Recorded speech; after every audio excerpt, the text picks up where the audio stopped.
Salam sejahtera untuk kita semua. Apakah suara saya terdengar?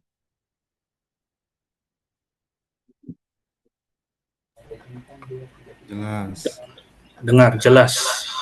Oh iya, baik Mas. Terima kasih.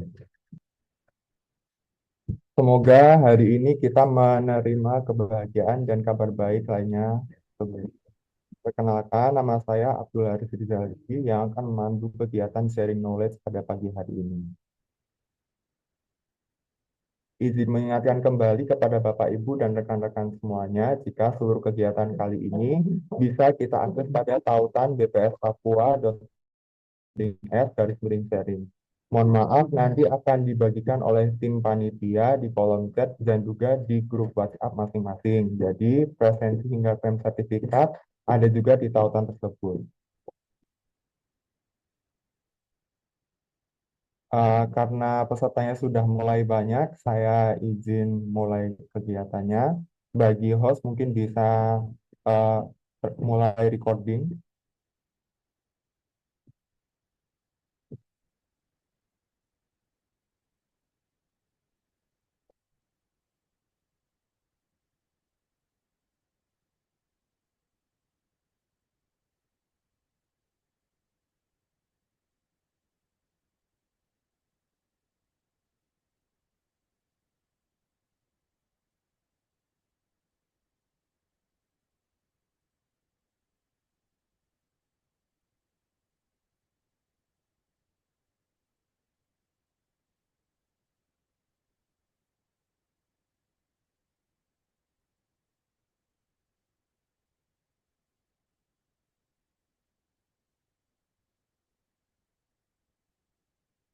Izin saya mulai. Kepada yang terhormat Kepala BPS Kabupaten Mapi dan juga Kepala BPS Kabupaten Kota di Provinsi Papua dan DOB.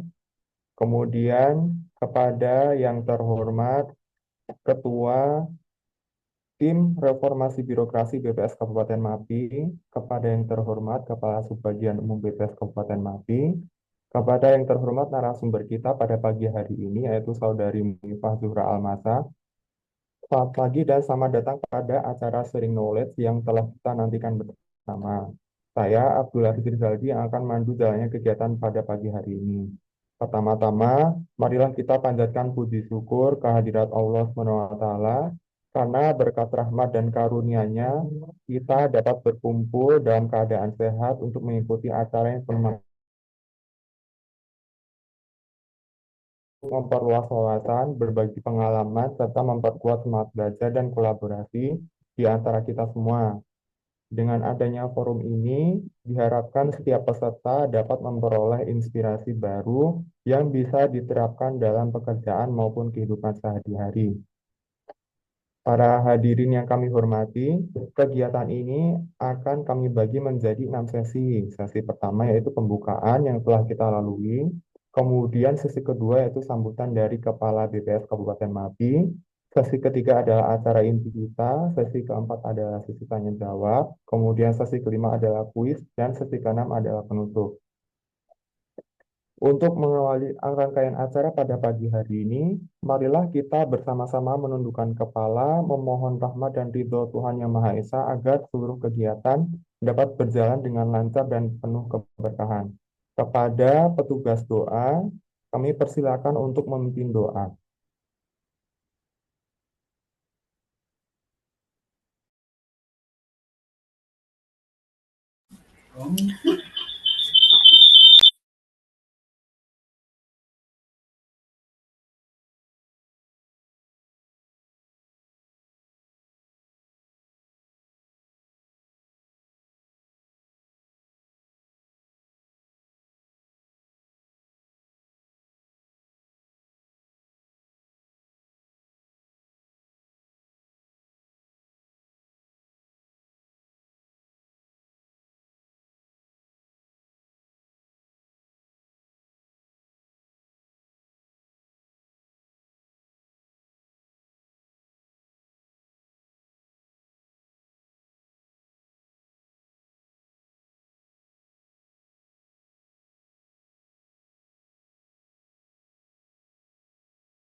Ya, selamat pagi. Sebelum memulai kegiatan kita pada pagi hari ini, izinkan saya memimpin doa dalam ajaran agama Kristen untuk yang beragama lain dapat menyesuaikan. Terima kasih ya Bapak, Bapak yang maha baik di dalam surga. Pada pagi hari ini kami datang menghadap hadirat-Mu dengan hati yang penuh syukur. Terima kasih atas kesempatan yang Kau berikan sehingga kami boleh berkumpul bersama secara virtual untuk saling berbagi pengetahuan dan pengalaman melalui sharing knowledge, membumikan statistik di era digital yang dilaksanakan pada hari ini. Kami percaya bahwa segala hikmat dan pengertian berasal dari Engkau, ya Bapa. Karena itu kiranya Roh Kudus-Mu hadir di tengah-tengah kami, memberi terang, kebijaksanaan, dan kerendahan hati bagi masing-masing kami, agar apa yang kami pelajari dan bagikan hari ini dapat menjadi berkat bagi kami semua. Tolong kami untuk saling menghargai, mendengarkan dengan penuh kasih, dan menggunakan pengetahuan ini demi kemuliaan namamu, serta kebaikan banyak orang. Kami serahkan seluruh rangkaian acara ini ke dalam tangan-Mu. Biarlah kehendak-Mu yang jadi dan namamu saja yang dipermuliakan. Dalam nama Tuhan Yesus Kristus, kami berdoa dan mengucap syukur. Amin.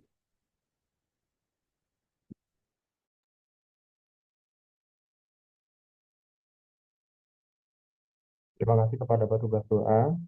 Untuk selanjutnya, para hadirin yang kami hormati, setelah kita bersama-sama membuka acara ini dengan doa, tibalah saatnya kita mendengarkan sambutan dari Kepala BPS Kabupaten Mapi.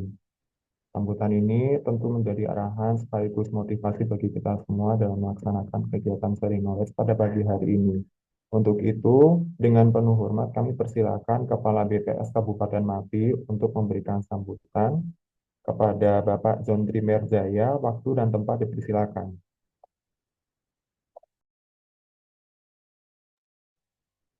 Baik, terima kasih Mas Rizal. Apakah wajah saya terlihat jelas? Sudah Bapak. Jelas ya. Biasanya suara yang ditanyakan ini wajahnya. Jelas, Pak. Nah, kalau ada yang Jelas. membalas berarti otomatis suaranya udah jelas ya. Makasih Pak Arthur. Jelas, Pak. Baik, saya akan membacakan sambutan aja karena mungkin saya kurang bisa berkata-kata. Ini ada sekitar 10 halaman ya sambutannya. Assalamualaikum warahmatullahi wabarakatuh. Salam sejahtera bagi kita semua. Om Swastiastu, Namo Buddhaya, salam kebajikan. Yang saya hormati para kepala BPS Kabupaten Kota yang berkenan hadir, Ibu narasumber dan semua peserta yang berbahagia. Pertama-tama, marilah kita panjatkan puji dan syukur kehadirat Tuhan Yang Maha Esa, karena atas berkat dan karunia-Nya kita dapat berkumpul bersama dalam kegiatan sharing knowledge dengan tema membumikan statistik di era digital. Tema ini sangat relevan dengan tantangan zaman sekarang ini ya. Di era digital, data dan statistik bukan hanya menjadi angka-angka, tetapi juga menjadi bahasa universal yang menjembatani kebijakan, inovasi, dan kehidupan masyarakat sehari-hari. Tugas kita bersama Bapak Ibu adalah bagaimana menjadikan statistik lebih mudah dipahami, lebih dekat dengan masyarakat, dan lebih bermanfaat dalam pengambilan keputusan. Melalui kegiatan ini, saya berharap akan lahir gagasan, pengalaman, dan praktek baik yang terdapat memperkuat peran BPS sebagai penyedia data yang akurat, terpercaya, dan adaptif terhadap perkembangan teknologi. Mari kita jadikan forum ini sebagai ruang berbagi pengetahuan, memperluas wawasan, dan memperkuat kolaborasi. Jadi teman-teman sekalian, eh, saat sekarang ini kita dituntut tidak hanya interpretasi, tetapi juga interpretasi data, tapi juga memberikan insight, ya, insight yang berguna terutama bagi para pengambil kebijakan. Jadi angka-angka yang kita hasilkan ya, di balik itu harus bisa bercerita. Angka-angka tersebut harus bisa memberi makna. Kenapa Bapak Ibu, statistik yang kita hasilkan pada hakikatnya harus bermanfaat bagi kemanusiaan. Jadi statistik untuk kemanusiaan ya harus kita benar-benar bumikan. Harus kita benar-benar eh, memberikan manfaat. Ya. Angka yang kita hasilkan tidak hanya bisa diinterpretasi, tapi juga bisa bermanfaat bagi kemanusiaan. Akhir kata, saya mengucapkan terima kasih kepada seluruh panitia, ya, ibu narasumber, dan peserta yang telah berkontribusi dalam terselenggaranya acara ini. Semoga kegiatan Sharing Knowledge hari ini membawa manfaat besar bagi kita semua dan semakin membumikan statistik di era digital. Wassalamualaikum warahmatullahi wabarakatuh. Selamat pagi dan salam sejahtera buat kita semua. Terima kasih sekali lagi.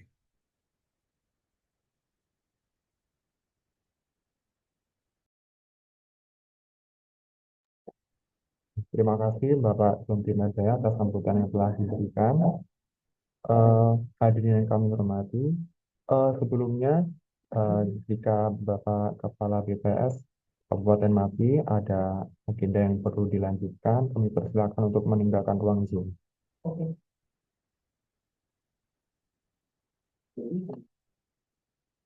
Hadirin yang hormati, atau kita akan berlanjut dengan pemaparan materi sharing knowledge dari narasumber. Sebelum itu, izinkan saya memperkenalkan narasumber kita pada kesempatan kali ini. Host minta tolong untuk share kurikulum kita.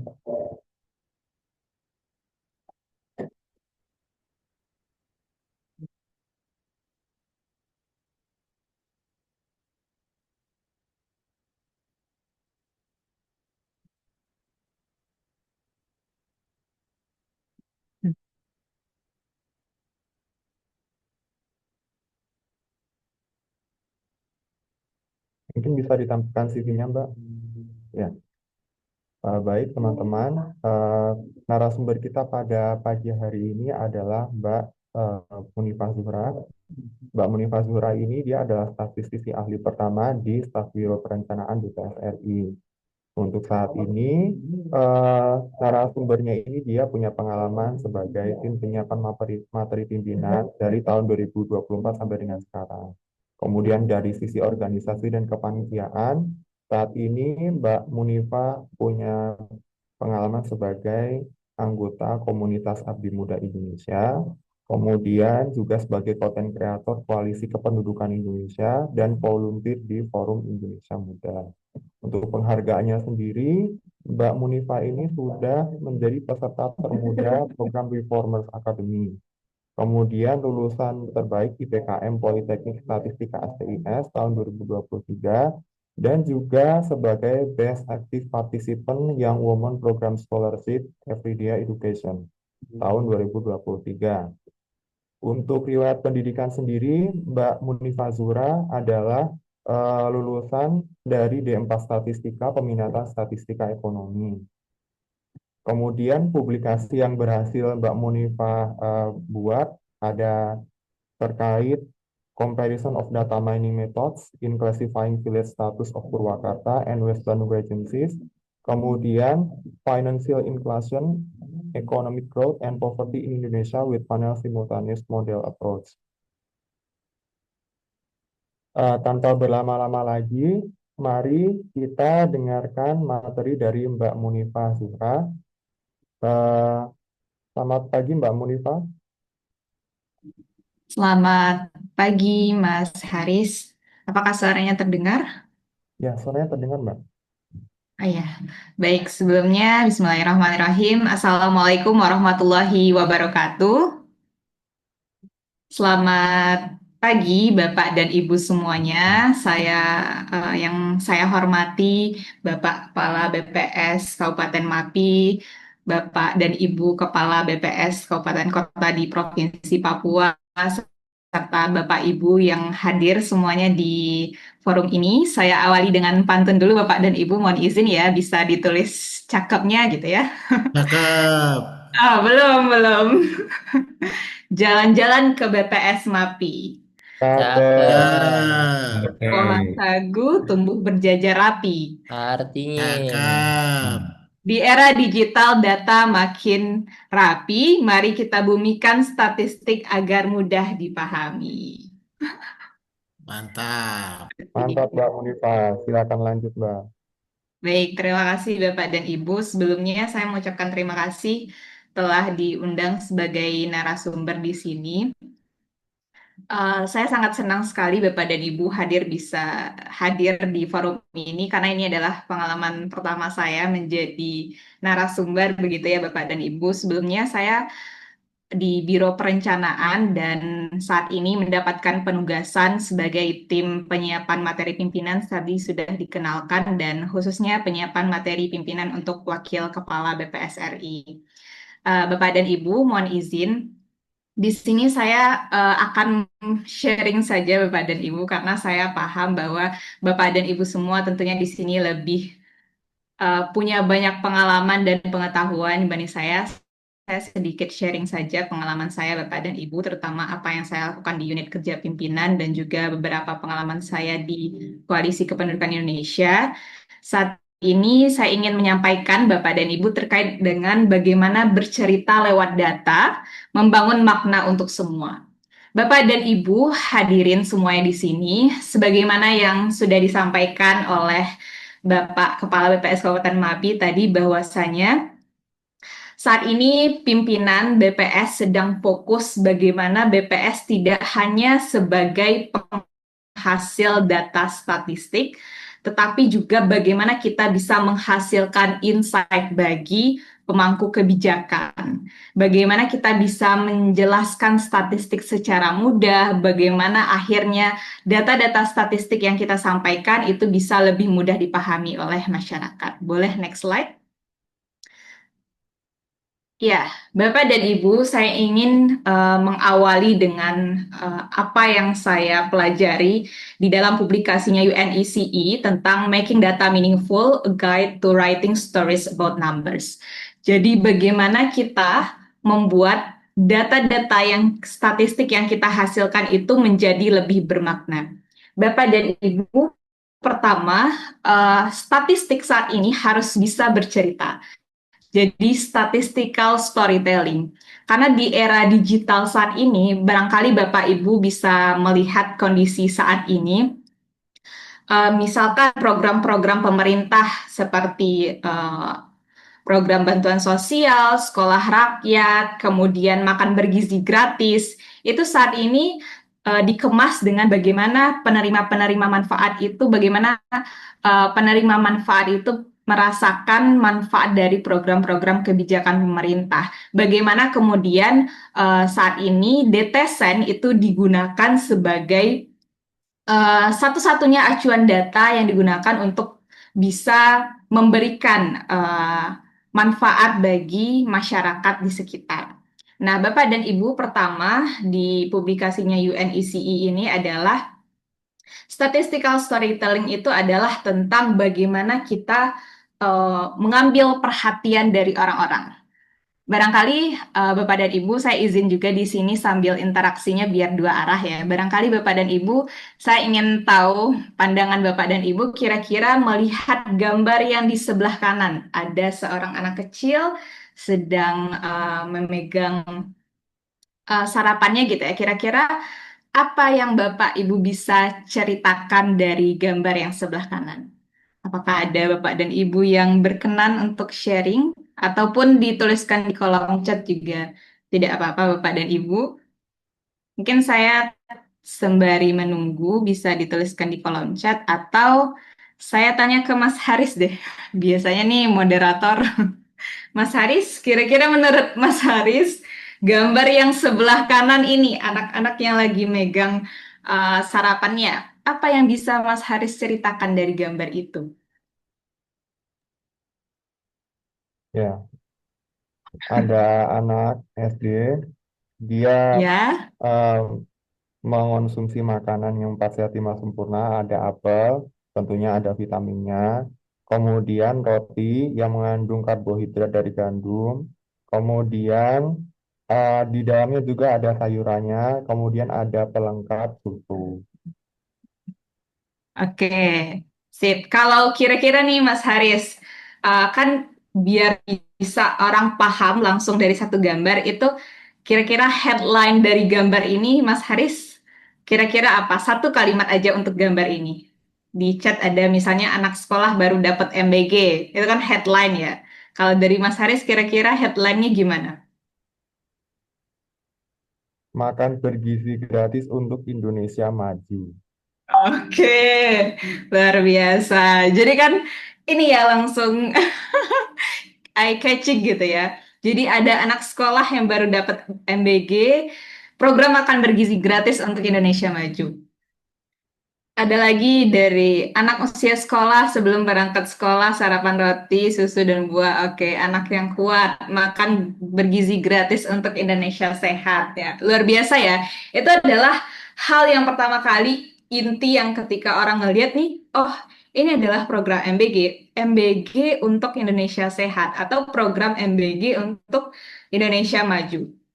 Nah, itu yang disebut dengan headline.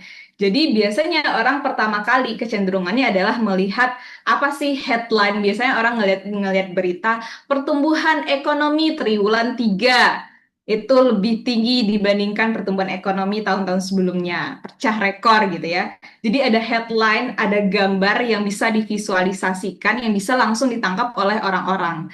Yang kedua adalah ketika berbicara tentang bagaimana bercerita dengan statistik, yaitu kita providing. Sebenarnya kita memberikan bagaimana statistik itu menjadi lebih mudah dipahami, lebih menarik bagi orang-orang dengan bercerita tentang apa sih cerita atau kisah di balik angka itu. Misalkan di sini program MBG. Kita sudah BPS saat ini melaksanakan survei MBG. Sebenarnya survei MBG itu salah satu harapannya juga adalah bagaimana nanti program pemerintah yaitu MBG itu bisa diceritakan melalui angka, berapa penerima manfaatnya, apa perubahan yang terjadi ketika telah menerima MBG ini, siapa saja yang paling merasakan manfaatnya, sasarannya apakah sudah tepat atau belum. Itu di balik angka-angka yang dihasilkan oleh BPS itu mampu memberikan cerita-cerita yang bermakna. Itulah sebenarnya tujuannya untuk saat ini. Nah, yang ketiga adalah statistical storytelling. Itu adalah tentang bagaimana statistik itu menyediakan cerita yang benar-benar dibutuhkan oleh masyarakat. Jadi Bapak dan Ibu semua, barangkali kalau kita menjelaskan statistik, misalkan bagaimana menghitung pertumbuhan ekonomi, kita menggunakan berapa indikator, kita menggunakan rumus Y sama dengan C plus I plus G plus X min N gitu ya. Kita bisa menjelaskan rumus itu Bapak dan Ibu. Namun tidak semua orang paham akan statistik. Jadi saat ini pola pikir yang diharapkan adalah bagaimana statistik itu bisa dipahami oleh semua orang meskipun tidak memiliki latar belakang statistik. Nah, boleh di slide selanjutnya. Bapak dan Ibu semuanya, saya ingin menyampaikan, ini juga sering disampaikan oleh pimpinan BPS ya Pak Wakil Kepala juga ketika mengadakan rakor maupun mengadakan kuliah umum di beberapa universitas, Bapak dan Ibu. Jadi statistik itu harus mampu bercerita sejelas mungkin, sesingkat mungkin, dan sesederhana mungkin. Jadi bagaimana kemudian statistik itu bisa menjadi jembatan nih antara kita bisa menjembatani antara gap yang tidak diketahui oleh masyarakat tentang statistik, sehingga statistik inilah yang akan mampu menghasilkan menghasilkan pertimbangan ya, menjadi pertimbangan kebijakan bagi pemangku kepentingan. Contohnya Bapak dan Ibu, di sini saya tampilkan hierarki dari data, information, knowledge, and wisdom. Jadi keputusan atau kebijakan itu bukan langsung dihasilkan dari data, tetapi dari informasi. Artinya, saya contohkan di sini, misalkan Bapak dan Ibu, data POU. Data POU ini kan mengukur bagaimana kondisi kecukupan pangan ya, ketidakcukupan pangan di suatu daerah. Atau POU ini adalah indikator yang menghitung berapa orang sih yang belum memiliki atau tidak memenuhi, yang tidak cukup pangan ya untuk memenuhi konsumsi energinya sehari-hari. Nah, di sini POU itu di Kabupaten Mapi tahun 2024 adalah 46,32. Ini yang disebut data ya, Bapak dan Ibu. Data. Jadi ini baru data. Ketika kita memberikan kepada pemangku kepentingan, kita punya data POU sebesar 46,32. Itu belum bermakna apa-apa. Itu baru kita menghasilkan statistik yang berkualitas. Kita tahu angka 46,32 ini dihitung dengan proses bisnis yang baku, GSBPM, dan menggunakan standar internasional. Tapi itu saja tidak cukup. Kita harus menghasilkan statistik yang bermakna. Nah, bagaimana caranya biar statistik itu bisa bermakna ya? Data akan bermakna jika ada referensinya, sehingga menjadi sebuah informasi. Saya contohkan di sini Bapak dan Ibu, referensinya adalah atau yang menjadi pembandingnya adalah Global Hunger Index misalkan di sini. Global Hunger Index ini salah satu indikator penghitungnya adalah POU. Nah, di sini ketika POU Kabupaten Mapi misalkan 46,32, artinya kondisi ketidakcukupan pangan ini masuk ke status alarming. Jadi, di sini pemerintah bisa melihat di informasi pertama, pemerintah bisa melihat bahwa status ketidakcukupan pangan di Kabupaten Mapi itu masuk ke kategori alarming. Artinya pemerintah harus concern nih bagaimana bisa memenuhi kondisi kecukupan pangan masyarakat di Kabupaten Mapi. Itu baru satu informasi. Kemudian ada lagi, misalkan informasi kedua adalah persentase penduduk miskin di Kabupaten Mapi tahun 2024. Kita bisa identifikasi misalnya di mana kantong-kantong kemiskinan itu berada.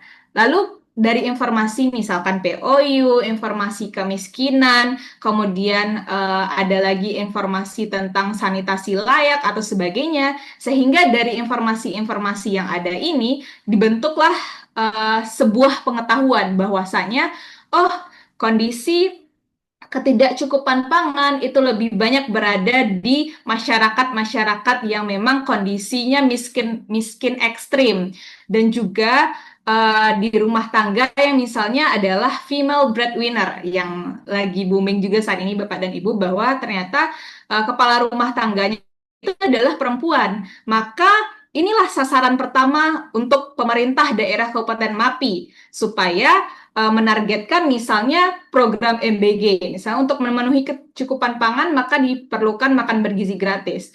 Nah, di satu sisi misalkan secara fasilitas itu belum bisa dibangun SPPG atau sebagainya, sehingga belum bisa nih dijalankan program MBG pemerintah di Kabupaten Mapi. Jadi pemerintah daerah misalkan upaya sederhananya apa? Dimanfaatkan saja apa saja potensi daerah yang di Kabupaten Mapi itu, apa saja potensi pangannya seperti apa, sehingga itulah yang nantinya akan menjadi pertimbangan-pertimbangan bagi kebijakan pemerintah yang akhirnya menghasilkan titik tertingginya adalah wisdom atau kebijaksanaan. Jadi Bapak dan Ibu, secara garis besar di publikasinya UNECE ini adalah dua. Bagaimana kita menghasilkan statistik yang mampu berbicara, tujuannya adalah yang pertama untuk menginformasikan kepada publik, baik itu melalui media sosial, baik itu melalui publikasi, ataupun Bapak Ibu mengadakan konsultasi dengan daerah atau forum-forum dengan daerah gitu ya. Dan disitulah disampaikan bagaimana bukan hanya sekedar data POU Kabupaten Mapi 46,32, tidak hanya sampai di sana, tetapi bagaimana kita memberikan referensi terhadap data yang ada, akhirnya informasi-informasi yang kita punya itulah yang akhirnya memberikan suatu pertimbangan bagi kebijakan. Yang kedua tentunya harus relevan. Jadi Bapak dan Ibu, dari yang pengalaman saya gitu ya, beberapa hal yang saya pelajari, tidak hanya dalam pemerintahan tentunya, terutama mungkin Bapak dan Ibu di daerah, tentunya juga mempertimbangkan aspek politis dalam artian kita juga harus provide apa yang dibutuhkan oleh pemerintah daerah. Pemerintah daerah sekarang targetnya apa? Misalkan target pemerintah daerah adalah bagaimana untuk meningkatkan pertumbuhan ekonomi. Maka dari itu berarti kita juga harus bisa nih mengidentifikasi pertumbuhan ekonomi di BPS Kabupaten Mapi didorong oleh sektor apa saja yang terbesar, bagaimana potensinya, maka pemerintah daerah harus meningkatkan potensi-potensi di titik-titik tersebut. Boleh next slide? Saya ingin memberikan contoh Bapak dan Ibu di sini bahan yang kami buat di tim penyiapan materi pimpinan waktu itu. Audiensnya Wakil Kepala BPS RI adalah seluruh kepala daerah di Provinsi Riau, Bupati, Wali Kota, dan juga seperti statistical story harus relevan dengan audiens terutama. Jadi perlu mempertimbangkan audiensnya siapa. Jika audiensnya adalah kepala daerah, adalah pengusaha, maka kita coba identifikasi apa sih hal yang bisa menarik bagi mereka gitu ya. Nah, di sini saya berikan contoh Bapak dan Ibu di Provinsi Riau. Poin paling penting yang tadi saya sempat tanya jawab juga dengan Bapak dan Ibu tentang headlines. Jadi, apa sih inti utama dari slide? Jadi, ketika membuat slide, biasanya judulnya itu adalah berupa konklusi yang harapannya adalah poin penting ini yang perlu diingat oleh audiens. Jadi contohnya di sini adalah Riau merupakan provinsi dengan PDRB terbesar ke-6 di Indonesia dan kontribusi tertinggi kedua terhadap PDRB Sumatera. Jadi kita di sini menampilkan angka berupa peringkat Bapak dan Ibu. Jadi ada acuannya. Pembandingnya Riau apa? Pembandingnya Riau adalah nasional Indonesia. Kemudian kontribusi tertinggi kedua terhadap PDRB Sumatera. Berarti Riau dibandingkan dengan Indonesia ini sudah PDRB terbesar ke-6. Dibandingkan dengan Sumatera ini kontribusinya tertinggi kedua. Inilah yang merupakan headline yang menarik bagi kepala daerah, bagi pemerintah. Berarti tandanya apa? Di sini Bapak dan Ibu terlihat ya ada panah narasi positif di sebelah kiri ya, kiri Bapak dan Ibu. Narasi positifnya adalah pertumbuhan triwulan 3 menunjukkan tren yang meningkat dan hook-nya adalah menjadi awal yang baik untuk bisa mengejar pertumbuhan di atas nasional. Kalimat-kalimat ini adalah kalimat-kalimat yang memotivasi, yang bisa membangkitkan semangat ya bagi daerah untuk bisa menaikkan lagi pertumbuhan ekonominya, bahwa kita punya peluang loh dengan kontribusi tertinggi kedua di Sumatera, dengan PDRB terbesar ke-6 di Indonesia. Ini menunjukkan bahwa kita bisa untuk bersaing dengan daerah-daerah lainnya, bersaing dalam hal positif ya, untuk meningkatkan pertumbuhan ekonomi yang akhirnya juga akan meningkatkan pertumbuhan ekonomi nasional. Tapi tidak sampai di situ saja Bapak dan Ibu, itu baru hanya satu informasi. Tadi kita sudah jelaskan bahwa ada beberapa informasi yang akhirnya memunculkan sebuah pengetahuan. Jadi ini baru satu informasi. Informasi yang kedua adalah kita tahu bahwa Riau ternyata itu yang paling besar penyumbangnya itu adalah dari industri pengolahan. Nah, ternyata dari industri pengolahan, komoditas unggulan di Provinsi Riau ini adalah produsen kelapa sawit. Jadi, Riau itu adalah produsen kelapa sawit dan kelapa terbesar se-Indonesia. Wah, ini jadi hal yang menarik lagi, Bapak dan Ibu. Headline-nya menarik lagi. Wah, ternyata Riau punya potensi sebesar itu, kelapa sawit terbesar se-Indonesia lagi. Nah, kita lanjut ceritanya gitu ya. Jadi ini adalah bagaimana kita build a storyline. Jadi runtut mulai dari kontribusi dari Riau, pertumbuhan ekonominya, komoditas unggulan, kemudian sehingga dari pertumbuhan ekonomi di industri pengolahan, komoditas unggulan, sehingga inilah peluang untuk memenuhi kebutuhan minyak sawit domestik dan global yang kebutuhannya terus meningkat. Jadi ini saya tampilkan beberapa headline Bapak dan Ibu karena tidak cukup di slide-nya gitu ya. Jadi di slide yang minyak sawit domestik dan global ini, itu ada tampilan grafik bahwa bagaimana kondisi global saat ini, bahwa ternyata pangsa pasar global itu sangat membutuhkan gitu ya untuk minyak sawit atau hilirisasi dari minyak sawit ini sendiri. Nah, hilirisasi sawit ini akhirnya memberikan nilai tambah yang akan mendorong perekonomian Riau. Jadi, alur ceritanya, wah, ini sudah mulai mengarah ke beberapa informasi. Kita punya informasi pertumbuhan ekonomi, komoditas unggulan, kita punya peluang minyak sawit, hilirisasi sawit memberikan nilai tambah, kemudian dari sisi ekspor. Nah, ternyata dari sisi ekspor ini Riau juga punya peluang yang cukup besar di industri kelapa sawit. Nah, lanjut lagi ada beberapa informasi lainnya. Contohnya saya di sini bahwa investasi. Provinsi Riau ternyata peringkat ke-8 pada realisasi investasi, di mana sektor-sektor yang terbesarnya itu adalah sektor-sektor di investasi di sektor hilirisasi. Nah, artinya dari informasi ini, Bapak dan Ibu, kita interaksi ya. Dari informasi-informasi yang saya berikan ini, contoh ke Bapak dan Ibu, kira-kira apakah pemangku kebijakan pemerintah bisa eh, memberikan suatu keputusan apa yang akan dilakukan dari data-data statistik yang dihasilkan ini? Barangkali boleh di komen Bapak dan Ibu, kira-kira pemerintah akan melakukan apa nih setelah kita menjelaskan pertumbuhan ekonominya segini Pak? Pak Gubernur, kemudian komoditas unggulannya adalah sawit. Kita punya peluang untuk masuk ke pasar global. Kita punya hilirisasi, kita investasinya besar, kita punya ekspor yang besar juga. Kira-kira apa sih yang akan dilakukan oleh pemerintah daerah? Barangkali boleh dibantu di kolom chatnya Bapak dan Ibu, atau ada yang mau langsung open mic, silakan. Dari penjelasan satu slide ini kira-kira apakah pemerintah daerah sudah bisa untuk mengambil atau mempertimbangkan suatu kebijakan yang akan dilakukan ke depannya?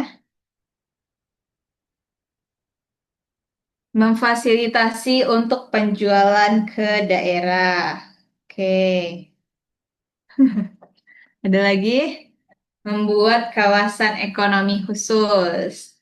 Kalau Mas Haris gimana Mas Haris? Mas Haris sebagai pemangku kepentingan. Kalau dari saya, mungkin pertama mengembangkan industri kelapa sawit yang ada di Riau. Kemudian yang kedua, kalau dari sisi keuangan mungkin dari pemerintah sendiri mempermudah program kredit untuk para UMKM yang bergerak di bidang kelapa sawit supaya usahanya makin berkembang. Oke, luar biasa. Mas Haris, misalkan kalau saya cuma menampilkan ekonomi saja, saya tidak menyampaikan terkait dengan kelapa sawit, saya nggak memberikan informasi bahwa punya peluang untuk pasar global, investasi, tapi saya cuma menyampaikan pertumbuhan triwulan 3 Provinsi Riau itu sebesar 5,14. Kalau saya cuma menyampaikan itu, kira-kira gimana Mas Haris? Tanpa saya menyampaikan bahwa ada kelapa sawit dan lain-lainnya, apakah Mas Haris bisa memberikan suatu pertimbangan Ya, bisa, kebijakan? Mbak. Nggak ada Ya, gambaran karena soalnya itu kalau cuma ditampilkan angkanya. betul. Oke, luar biasa Bapak dan Ibu. Terima kasih. Kita lanjut ke slide berikutnya.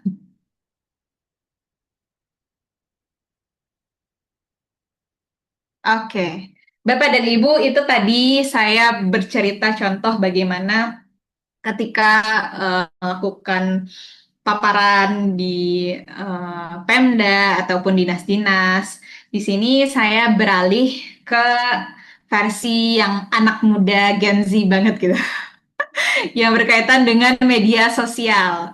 Nah, jadi ini salah satu hal yang juga jadi concern saat ini, Bapak dan Ibu, bagaimana ketika kita harus bisa juga untuk mengkomunikasikan statistik-statistik kita itu di media sosial agar bisa lebih mudah dipahami oleh masyarakat.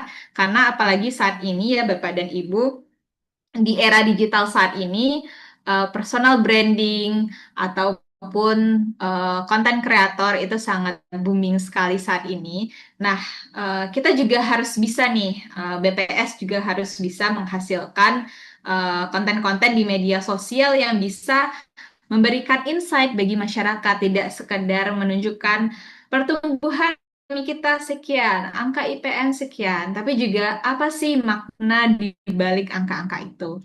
Ini salah satu sharing pengalaman saya saja, Bapak dan Ibu. Saya diamanahi untuk mengelola sosial media Koalisi Kependudukan Indonesia.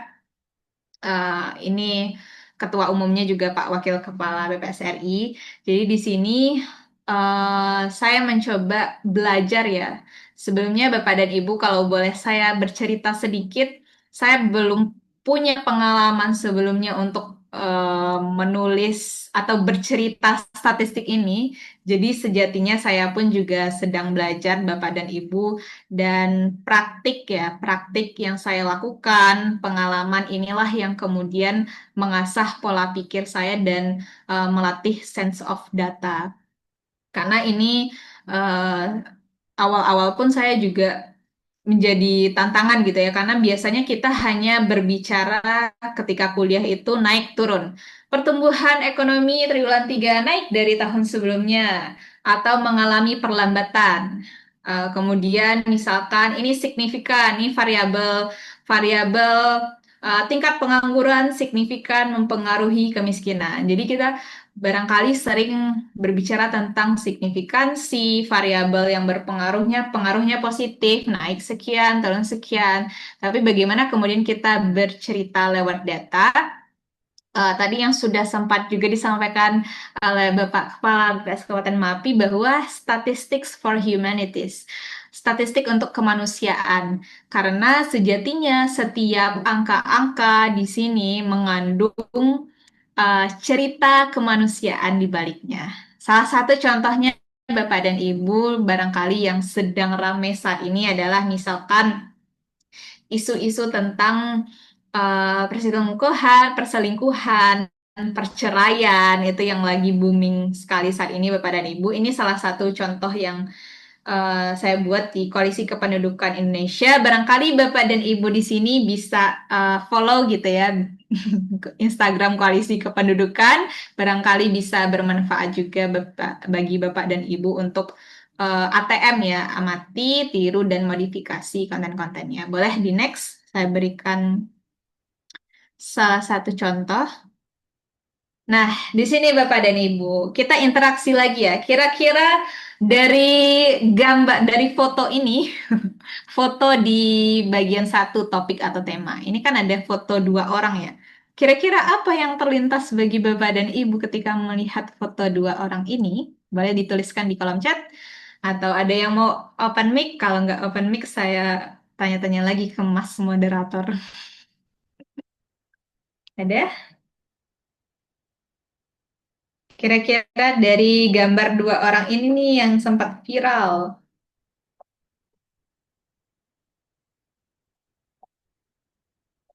Apa yang terlintas bagi Bapak dan Ibu? Misalkan Bapak dan Ibu sebagai seorang statistisi, terus melihat gambar ini, kira-kira langsung terlintas nggak ya? Saya bisa mengaitkan dengan data apa dari foto ini gitu.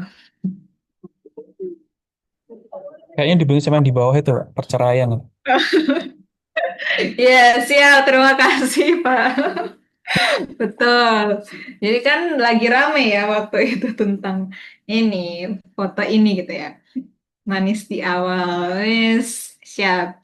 Ya, jadi Bapak dan Ibu waktu itu sedang rame banget nih kasus dua orang ini dan juga beberapa influencer lainnya juga ya, artis lainnya. Akhirnya pada saat itu saya kepikiran, wah kayaknya kita boleh nih mengaitkan dengan eh, data statistik perceraian di Indonesia. Saya langsung terlintas itu. Nah, maka dari itu eh, di sini yang pertama kali harus dilakukan adalah ya kita tentukan topik dulu. Biasanya karena kecenderungan masyarakat Indonesia itu adalah konten-konten yang disukai adalah konten-konten yang lagi viral. Jadi ya sementara kita ikutin dulu lah, kita cari yang lagi viral saat ini apa isunya. Oh, yang lagi viral saat ini adalah tentang perceraian. Maka di sini eh, kita berusaha untuk mencari topik dan data-data tentang perceraian. Sehingga harapannya adalah audiens itu merasa relate dengan eh, apa yang kita buat. Tadi kan seperti yang sudah disampaikan sebelumnya bahwa statistik itu harus relevan. Statistik itu eh, ketika kita medianya adalah ketika kita menyampaikan suatu statistik di media sosial, konten media sosial seperti Instagram, ya barangkali kita bisa mencari apa sih yang lagi tren, yang lagi isu-isu hangat di Instagram dan media sosial saat ini. Berbeda halnya dengan ketika kita diminta untuk memaparkan data statistik di forum seperti forum yang dihadiri oleh kepala daerah, itu tentu berbeda. Nah, di sini saya pilih topik em, tentang perceraian Bapak dan Ibu. Saya berikan judul waktu itu kontennya adalah Cinta Tak Selalu Bahagia di Akhir Cerita. Apakah ini tanda cinta yang tak lagi seirama atau sinyal ujian bagi ketahanan keluarga? Jadi Bapak dan Ibu, judulnya itu mesti menarik dan sebisa mungkin itu ada rimanya. Rima dalam artian akhirnya sama ya. Misalkan kayak tema kita hari ini kan bagus ya. Bercerita lewat data, membangun makna untuk semua. Itu ada rimanya AA gitu. Jadi akhirannya sama AA. Sama yang saya bikin di konten ini yaitu cinta tak selalu bahagia di akhir cerita A. Apakah ini tanda cinta yang tak lagi seirama atau sinyal ujian bagi ketahanan keluarga? Jadi pas ngebacanya, wah apa nih maksudnya? Orang-orang jadi tertarik untuk melihat apa sih sebenarnya di balik kasus perceraian ini seperti apa data-datanya. Di sini Bapak dan Ibu, saya melakukan research. Jadi sebenarnya kalau ingin bikin konten yang benar-benar effort banget yang statistik itu ya kita research lagi. Jadi di sini saya coba gunakan data statistik dan juga didukung oleh teori yang relevan. Balik lagi tadi, data statistik, kalau data saja tidak cukup, jadi perlu didukung oleh teori, perlu didukung oleh informasi-informasi lainnya sehingga dapat menghasilkan suatu hal yang benar-benar insightful bagi orang lain. Nah, sederhananya ini harus bisa menjawab what, where, when, who, why, and how. Jadi apa memang yang saat ini terjadi, kemudian di mana banyak terjadi kasus perceraian itu, kemudian kapan. Biasanya perceraian itu terjadi di usia pernikahan yang muda loh, ternyata di bawah 5 tahun itu paling banyak terjadi perceraian. Kemudian who, siapa sih sebenarnya yang lebih rentan terhadap perceraian? Kemudian why, kenapa, apa saja penyebab terjadinya perceraian? Kemudian how ini barangkali kalau untuk organisasi yang bukan pemerintahan, bukan BPS, barangkali ya bisa memberikan saran untuk kebijakan. Namun barangkali kalau BPS mungkin ada guideline-nya yang tidak masuk ke ranahnya kebijakan, tapi ya bisa ibaratnya mengakses atau mengevaluasi lagi gimana fakta-fakta yang terjadi sehingga dari informasi-informasi itu ya terserah nanti pemangku kepentingan akan mengambil kebijakan yang seperti apa. Nah, itu disesuaikan lagi dengan posisi kita di mana Bapak dan Ibu. Kemudian di sini ya saya bisa lihatkan di sini saya research, jadi saya mengumpulkan berbagai informasi teori terkait dengan perceraian ini. Jadi ini prosesnya saya sampaikan Bapak dan Ibu karena tentunya saya juga ingin menyampaikan dan mengajak kita semua bahwa kalau misalnya kita konten-konten statistik misalkan di Instagram itu belum banyak like-nya misalkan. Target kita bukan sekedar like yang banyak, tetapi target kita adalah bagaimana orang-orang itu, orang-orang yang walaupun hanya sedikit, misalkan cuman 50, cuman 20 lah yang like gitu ya, sedikit-sedikitnya, tapi setidaknya mereka bisa merasakan manfaat dari apa yang kita sampaikan. Dan saya selalu yakin dan percaya Bapak dan Ibu, ini juga pesan orang tua saya bahwa sekecil apapun kebaikan yang kita lakukan itu akan dibalas, entah itu dalam kebaikan kemudahan kita berikutnya atau apapun. Apalagi Bapak dan Ibu, kita semua sebagai seorang statistisi, kita menyediakan data statistik yang insya Allah berkualitas, yang bisa memberikan insight bagi para pemangku kebijakan, dan yakinlah itu bisa menjadi amal jariah bagi kita semua gitu. Nah, yang ketiga, dalam drafting ini salah satu metode yang digunakan itu bisa inverted pyramid. Ini adalah metode yang biasa digunakan oleh jurnalis Bapak dan Ibu. Jadi dimulai dari hal besar dulu yang tadi sudah saya jelaskan. Kita pilih dulu topik besar yang saat ini diperlukan oleh pemerintah itu apa? Atau topik yang sedang hangat itu saat ini apa? Lalu kita cari informasi-informasi pendukung. Biasanya Bapak dan Ibu dalam penyusunan konten itu saya jelaskan dulu misalkan definisinya. Jadi kita bisa kita bisa melihat dari sudut pandang yang berbeda. Kalau di perceraian ini Bapak dan Ibu, saya bukan menjelaskan tentang definisi perceraiannya, tapi saya menjelaskan definisi dari sisi ketahanan keluarga. Jadi dari sisi hal yang lebih positif ya, lebih netral gitu. Saya melihat dari sisi ketahanan keluarga. Karena kan perceraian identik dengan ketahanan keluarga ya. Artinya ketika dia terjadi perceraian, berarti di sisi ketahanan keluarga asumsinya adalah kurang kurang tahan gitu keluarganya. Nah, saya melihat dari sisi itu, dari sisi ketahanan keluarganya. Jadi sampaikan definisi ketahanan keluarga. Nah, bagaimana kondisi ketahanan keluarga Indonesia saat ini? Baru saya memperlihatkan data-data terkait dengan perceraian ya, ketika cinta tak lagi bertahan, fakta perceraian di Indonesia. Jadi ketika cinta tidak lagi bertahan, bagaimana kondisi perceraian di Indonesia? Baru saya masuk ke data perceraian di situ. Jadi point of view-nya adalah yang lebih lebih positifnya adalah sisi ketahanan keluarga. Nah, ini bebas bagaimana untuk melihat, tapi biasanya kita menggunakan bahasa-bahasa yang lebih positif. Misalkan kita mengubah kata kendala menjadi tantangan.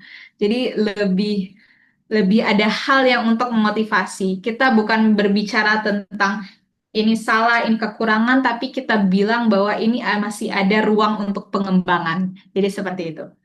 Nah, setelah dari definisi, kita contohkan kondisi nasionalnya seperti apa sih kalau kita berbicara langsung nasional. Kemudian dari sisi nasional, oh ternyata yang paling banyak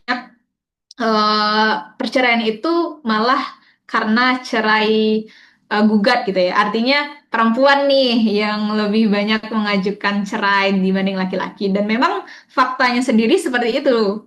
Nah, kemudian bagaimana kita melihat dari sisi kondisi ke daerah, ke hal-hal yang lebih kecil, kemudian fakta menarik lainnya, kemudian baru mengerucut ke misalkan rekomendasi kebijakan dalam hal ini. Nah, jadi itulah yang dinamakan dengan build a storyline. Jadi bagaimana kita menyusun sebuah cerita yang lebih smooth dengan data-data BPS. Jadi saya di sini ya menggunakan data-data publikasi BPS semua di sini gitu.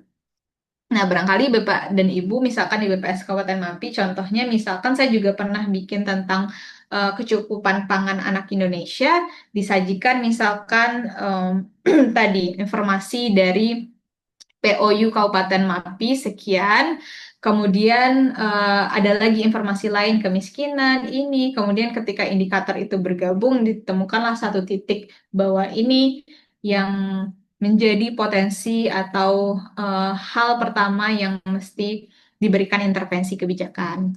Nah, Bapak dan Ibu tentunya di era digital saat ini penyusunan konten itu sangat terbantu dengan adanya teknologi AI.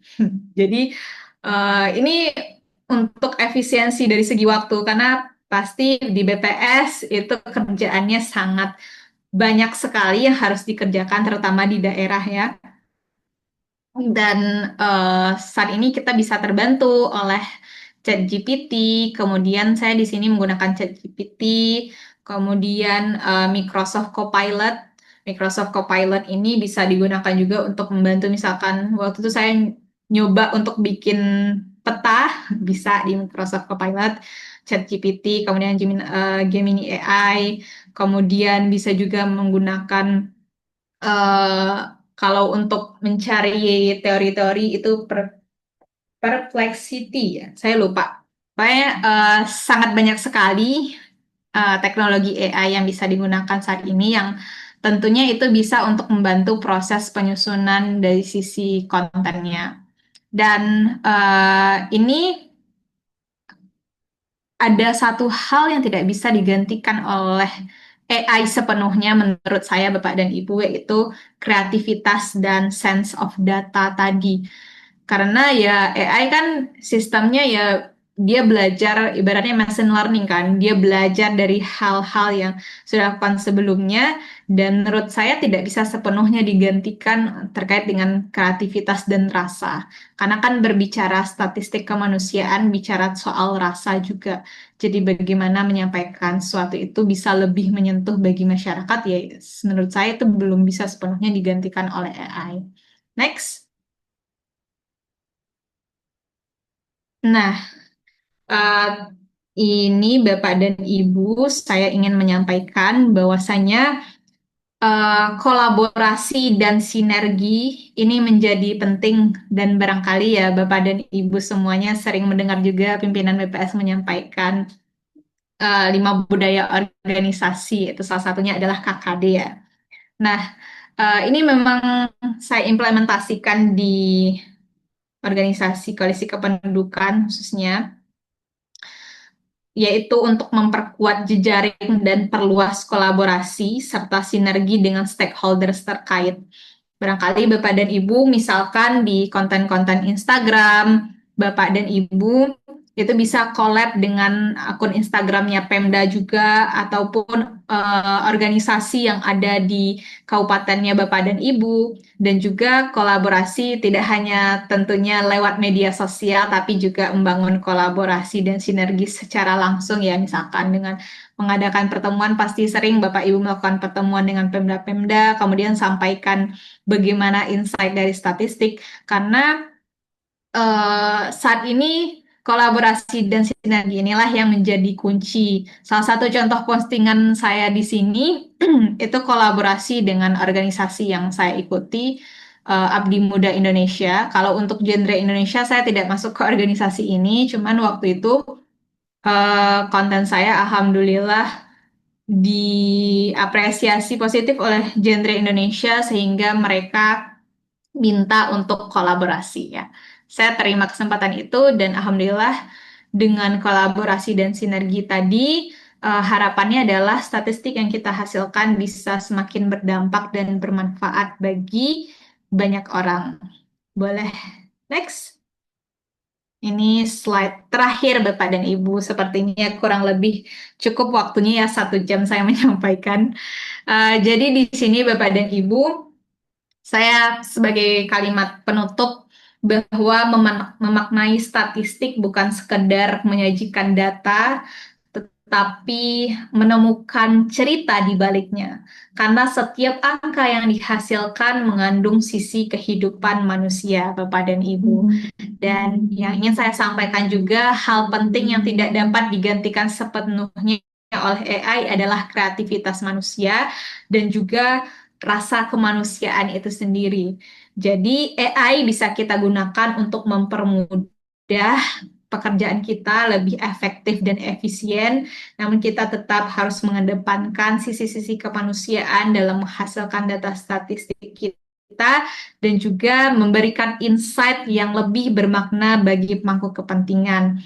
Karena saya yakin dan percaya Bapak dan Ibu, BPS ini, pegawai-pegawai BPS ini pekerjaannya sangat mulia gitu ya, menghasilkan data, terlebih saat ini BPS sudah setara dengan kementerian. Jadi semua data-data kita itu menjadi acuan bagi pemangku kebijakan dan semoga ini bisa menjadi eh, amal kebaikan yang terus mengalir juga bagi kita semua. Demikian Bapak dan Ibu, burung pelikan, burung cendrawasih, cukup sekian dan terima kasih. Wassalamualaikum warahmatullahi wabarakatuh. Waalaikumsalam warahmatullahi wabarakatuh. Terima kasih Mbak Munifah atas materi yang telah dipaparkan. Tadi sangat bagus sekali ya, bagaimana Mbak Munifah menjelaskan bahwa kreativitas dan sense of data itu tidak bisa digantikan oleh AI. Nah, untuk kesempatan kali ini kita akan membuka sesi tanya jawab Bapak Ibu. Untuk saat ini kita akan buka 3 pertanyaan. Bagi Bapak Ibu yang ingin mengajukan pertanyaan bisa open mic, bisa juga mengirimkan pertanyaan via kolom chat.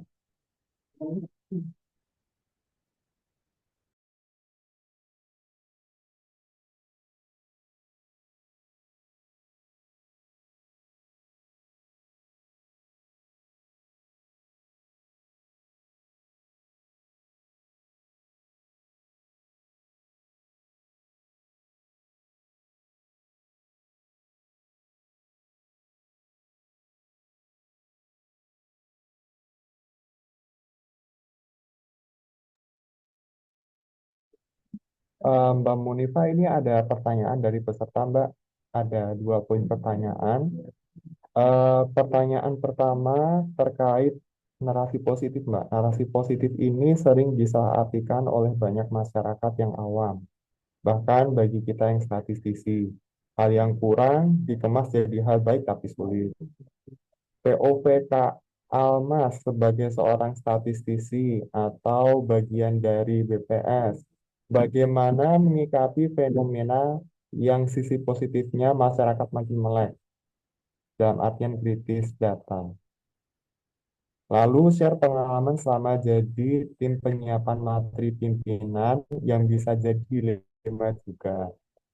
Kemudian untuk pertanyaan kedua, terkait membuat konten dengan topik atau tema update. Tadi yang sering jadi kendala di daerah adalah data yang tidak fleksibel, data pusat belum lagi jika tersedia tapi RS yang dihasilkan lebih dari standar yang seharusnya.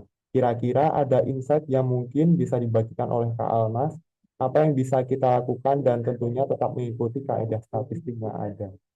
Itu pertanyaan dari Mas Rahmat Adi. Mbak Munifah mau jawab dulu atau kita menunggu pertanyaan ketiga, Mbak? Boleh nunggu pertanyaan lain dulu ya Mas, saya izin mau minum dulu. Oh iya, silakan, Mbak. Aduh, silakan minum dulu, Mbak. Sambil nunggu pertanyaan ketiga, mungkin dari teman-teman peserta ada yang mau bertanya, silakan untuk open mic.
Mbak Munifah, ini ada pertanyaan lagi dari peserta, Mbak.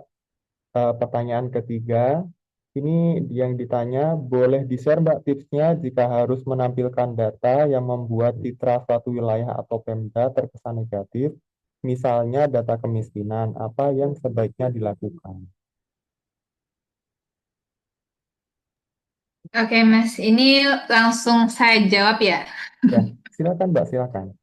Oke, untuk yang pertanyaan pertama dari Mas Rahmat. Narasi positif sering disalahkan, bahkan ketiga menyikapi fenomena yang sisi positifnya. Ya, baik. Ini pertanyaan yang sering kali ditanyakan juga ya, bagaimana kemudian ketika misalnya kita menyampaikan narasi yang positif, sedangkan saat ini fenomena masyarakatnya adalah kritis banget terhadap data dan bagaimana pengalaman saya menjadi tim penyiapan materi yang bisa jadi dilema juga. Jadi untuk pertanyaan pertama ini, barangkali saya menjawab sepengalaman saya juga terkait dengan narasi positif. Sebenarnya kalau yang saya baca itu adalah yang paling sering eh, tentang buku How to Lie with Statistics. Barangkali Bapak Ibu juga sering membaca ya How to Lie with Statistics. Sebenarnya statistik ini sekali lagi kita sebagai orang BPS tugas kita hanyalah untuk memotret dan memotret apa adanya. Permasalahan tentang bagaimana kemudian kebijakannya, bagaimana kemudian hal itu dilakukan, itu kita harus belajar juga untuk bagaimana menjelaskan eh, indikator-indikator statistik itu didapatkan kepada masyarakat. Barangkali Bapak dan Ibu ini saya sambil coba share screen juga ya bagaimana contoh menghasilkan statistik masyarakat. Jadi ini paparan kuliah umum waktu itu yang dibuat sebentar ya, biar lebih tergambar gitu jawabannya.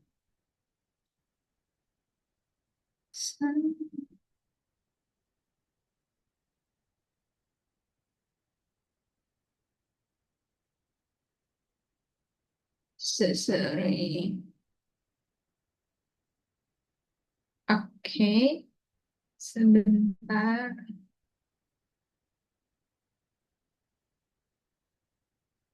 Menyikapi fenomena yang sisi positifnya. Bapak dan Ibu semuanya, untuk menyikapi tentang narasi positif tadi, yang barangkali itu seolah-olah, oh kita tidak menyampaikan data yang sebenarnya nih.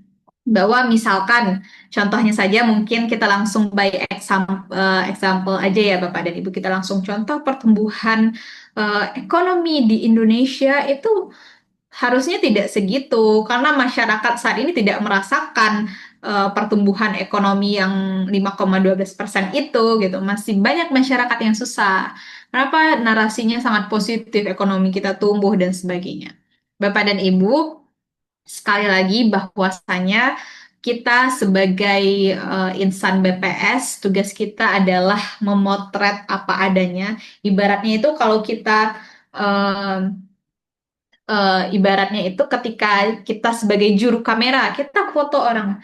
Perkara ya, misalkan angelnya fotonya kita merasa foto itu sudah bagus gitu ya, angelnya dan sebagainya, kita udah melakukan yang terbaik, kita sudah melakukan sesuai prosedur, kita sudah melakukan sesuai dengan apa yang sudah kita pelajari, apa yang sudah kita pahami selama ini.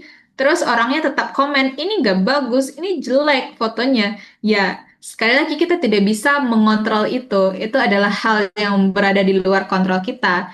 Yang perlu kita pegang adalah bagaimana kemudian BPS ini tetap menghasilkan, tetap mengikuti proses bisnis yang baku dengan pedoman GSPPM berstandar internasional dalam menghasilkan statistik-statistik resmi negara, indikator-indikator statistik.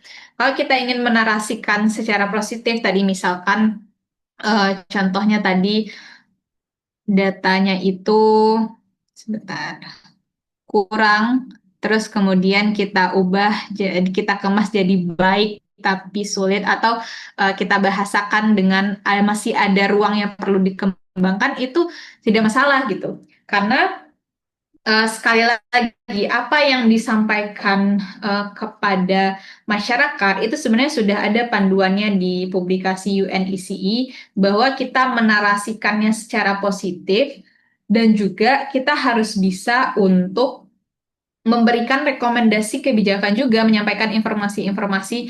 Wah, misalkan ini berkaitan juga dengan pertanyaan dari Mbak Diah ya, terkait dengan menampilkan data yang buat citra suatu wilayah Pemda terkesan negatif. Ini berkaitan juga ini jawabannya. Jadi ketika misalkan kita menyampaikan ke Pemda ya kita sampaikan bahwa angka kemiskinannya saat ini misalkan turun dari periode sebelumnya. Nah, kita tidak hanya menyampaikan sekedar ini turun, karena kan Pemda juga, wah kalau turun pasti mereka akan tidak senang kalau hanya mendengarkan angka kemiskinan turun, sementara kita tidak memberikan solusi apa nih kira-kira untuk untuk menurunkan angka kemiskinan itu potensi-potensinya apa saja. Wah, ternyata di sini nih Pak, ini angka kemiskinannya memang secara global, secara kabupatennya turun. Nah, tapi ternyata itu menumpuk di beberapa kecamatan ini loh. Ini masyarakat yang lebih banyak merasakan kemiskinan itu. Maka kita harus memberikan maka sebaiknya pemerintah dalam hal ini Pemda yang memberikan bantuan ke kantong-kantong kemiskinan ini Pak gitu. Ini yang nantinya akan menekan angka kemiskinan tersebut gitu. Jadi alangkah lebih baiknya ketika kita menyampaikan suatu narasi yang positif itu juga didukung tidak hanya dari satu informasi seperti yang tadi. Kita berikan beberapa informasi, kita berikan solusi, lalu langkah ke depannya seperti apa. Dan at least kita sudah menyampaikan apa adanya ya Bapak dan Ibu, kita menyampaikan bahwa kondisinya seperti ini potensinya, ini kemudian hal yang bisa dilakukan, intervensi, perkara itu misalkan tidak bisa diterima atau itu masyarakat tidak bisa menerima hal itu. Contohnya saja pertumbuhan ekonomi, kalau kita melihat sebenarnya pertumbuhan ekonomi memang 5,12%, memang tinggi dari tahun sebelumnya. Tapi kan sebenarnya kalau masyarakat protes itu bukan hanya dari sisi pertumbuhan ekonominya saja Bapak dan Ibu, tetapi juga melihat dari pemerataan pendapatannya. Barangkali pertumbuhan ekonominya ini tinggi karena kawasan ekonomi khusus karena ada beberapa kawasan-kawasan atau sektor-sektor yang memang tumbuh dan itu berasal dari sektor-sektor yang besar gitu. Sedangkan yang protes ini kan memang masyarakat-masyarakat kecil. Maka PR pemerintah adalah tidak hanya sekedar untuk meningkatkan pertumbuhan ekonomi, tetapi juga bagaimana pertumbuhan ekonomi ini bisa dirasakan oleh masyarakat. Dan di situ bukan peranan BPS untuk sampai ke arah kebijakan biar bisa merata, tapi itu adalah PR pemerintah. BPS tugasnya, Pak, ini pertumbuhan ekonomi memang meningkat. Sekian, kemudian ini adalah sektor-sektor yang naik, membuat sektor pertumbuhan ekonominya naik. Masih ada ruang yang perlu untuk ditingkatkan, terutama bagi masyarakat-masyarakat yang berpendapatan rendah, seperti itu. Jadi tetap sekali lagi kita menyampaikan tetap apa adanya, tapi kita harus juga memberikan ya suatu hal rekomendasi bagaimana ini untuk kedepannya. Dan sekali lagi tugas BPS itu adalah memotret Bapak dan Ibu untuk bagaimana kemudian hal yang dirasakan masyarakat itu sebenarnya kan kecenderungannya adalah dampak dari data statistik atau dampak dari kebijakan itu sendiri ya. Sedangkan kebijakan itu ranahnya adalah di bagian kementerian, di bagian lembaga dan juga bagian dari pemerintah daerah. Barangkali seperti itu ya. Kemudian pengalaman yang kedua, pengalaman selama jadi tim pimpinan yang bisa jadi dilema. Nah, di tim penyiapan materi pimpinan tentunya kita juga perlu menyesuaikan audiens tadi ya, seperti yang saya sampaikan tadi. Ketika kita menyampaikan kepada audiensnya adalah pemerintah daerah dan terutama hal-hal yang disampaikan itu adalah hal-hal yang strategis gitu ya, bukan hal teknis lagi, tapi hal-hal strategis yang bagaimana kemudian ini bisa menjaring gitu ya, bisa membangun kolaborasi dengan pemerintah daerah dan bisa membantu pemerintah daerah untuk ya mencapai target-targetnya dengan kita menyajikan data yang apa adanya gitu. Kita sampaikan data-data informasi seperti tadi sehingga arah kebijakan atau intervensi kebijakan itu bisa disesuaikan oleh pemerintah daerah. Jadi sifatnya kita hanya membantu dalam hal kita tetap menyajikan data sesuai dengan kredibilitas, integritas kita dalam menghasilkan data statistik yang berkualitas. Yang kedua, terkait membuat konten dengan tema yang sering jadi kendala daerah. Ya, ini juga banyak yang ditanyakan gitu ya, terkait dengan kondisi data-data di daerah, insight yang mungkin bisa dibagikan, apa yang bisa kita lakukan, dan tentunya tetap gitu ya. Ya, ini jadi dilema juga begitu ya, kalau terkait dengan RSE dan juga keterbatasan data di daerah. Namun, kalau dari ya sependek pengetahuan saya juga tentunya ya, barangkali Bapak dan Ibu bisa memberikan insight dari sisi yang memang, karena pertama ketika kita memberikan suatu insight sebelum ke statistik bermakna, kita harus berangkat dari statistik yang berkualitas dulu. Jadi alurnya adalah statistik berkualitas, statistik bermakna, statistik berdampak. Ketika statistiknya berkualitas, maka barulah kita bisa menggali insight yang lebih dalam di hal tersebut. Jadi barangkali bisa digali dari hal-hal yang umum kayak pertumbuhan ekonomi kan mestinya RSE-nya juga tidak terlalu tinggi ya. Saya kurang tahu nih bagaimana di BPS Kabupaten, terutama yang Kabupaten Pemekaran begitu ya. Nah, namun saya yakin pasti dari setiap data-data statistik yang kita hasilkan itu bisa memberikan insight walaupun mungkin tidak sebanyak atau sekaya yang di nasional gitu ya, tapi tergantung bagaimana kita melihat sudut pandang mau mengambil angelnya dari mana. Oke, sudah terjawab ya tadi pertanyaan dari Mas Rahmat dan Mbak Diah. Semoga bisa menjawab. Mohon maaf sebelumnya kalau belum bisa menjawab dengan sempurna gitu ya Bapak dan Ibu. Ya, baik, Mbak Munifah, terima kasih atas jawaban yang telah diberikan. Jadi untuk pertanyaan terkait RSE tadi dan keterbatasan data, jadi Bapak Ibu bisa melihat dari data, eh, ya dari sudut pandang lain, yang kira-kira data statistiknya itu berkualitas dan juga berdampak. Kemudian untuk selanjutnya mungkin dari Bapak Ibu masih ada yang ingin mengajukan pertanyaan.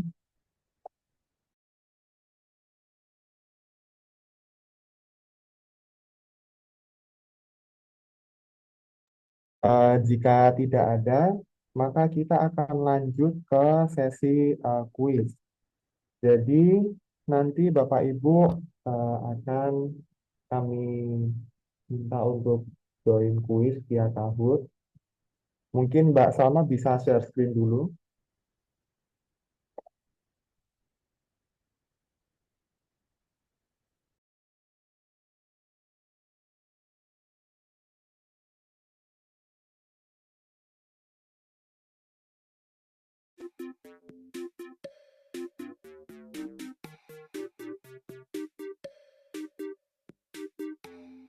Ya, jadi Bapak Ibu silahkan login di web Kahoot, alamatnya di www.kahoot.id. Kemudian nanti kalau sudah masuk di web Kahoot, silahkan teman-teman masukkan PIN-nya yaitu 889739. Kuisnya ini nanti akan berkaitan dengan materi yang disampaikan oleh Mbak Munifah. Bagi teman-teman yang beruntung nanti akan mendapatkan hadiah. Hadiahnya apa? Silakan main gamesnya dulu.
Bapak Ibu, karena ada kendala sedikit, mungkin bisa menunggu 5 menit dulu.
Bapak Ibu, sebelumnya kami mohon maaf karena ada kendala teknis, maka kuis yang tadinya kita akan laksanakan kita batalkan.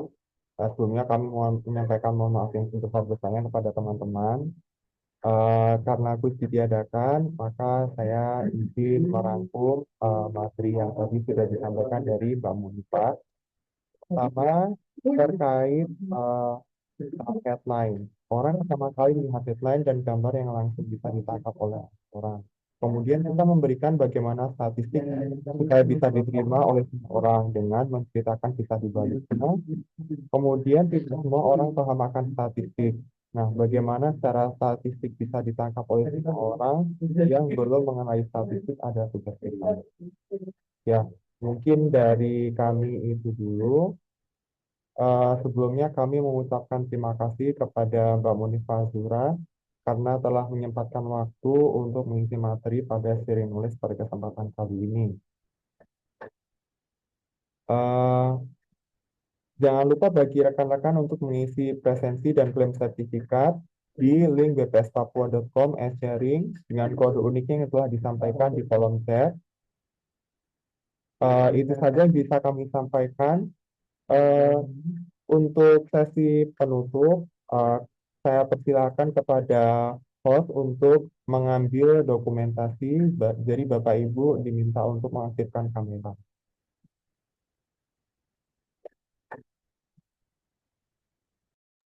Baik, Bapak Ibu, saya akan memandu sesi dokumentasi bagi Bapak Ibu yang belum mengaktifkan kameranya agar dapat menyalakan terlebih dahulu.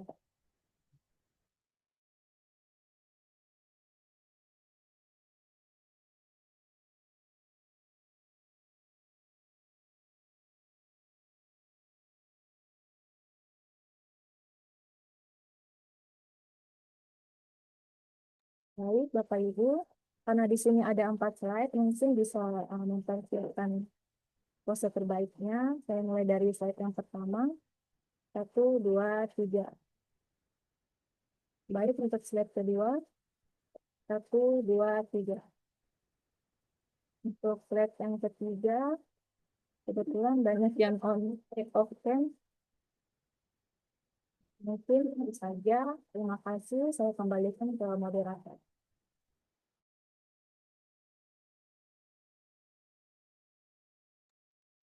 Ya, terima kasih Mbak Host atas dokumentasinya. Eh, Terima kasih kepada Bapak Ibu rekan-rekan semua yang berbahagia. Semoga selalu diberikan keberkahan dimanapun berada. Terima kasih. Saya pamit undur diri. Wassalamualaikum warahmatullahi wabarakatuh. Salam sejahtera bagi kita semua. Makasih Mas Haris. Selamat siang, Silakan. makasih Terima kasih. Bu Makasih, Bapak dan Terima Munifah. kasih. Makasih Bapak dan Ibu semuanya. Terima kasih. Terima kasih Mbak Nifa. Terima Terima kasih. kasih.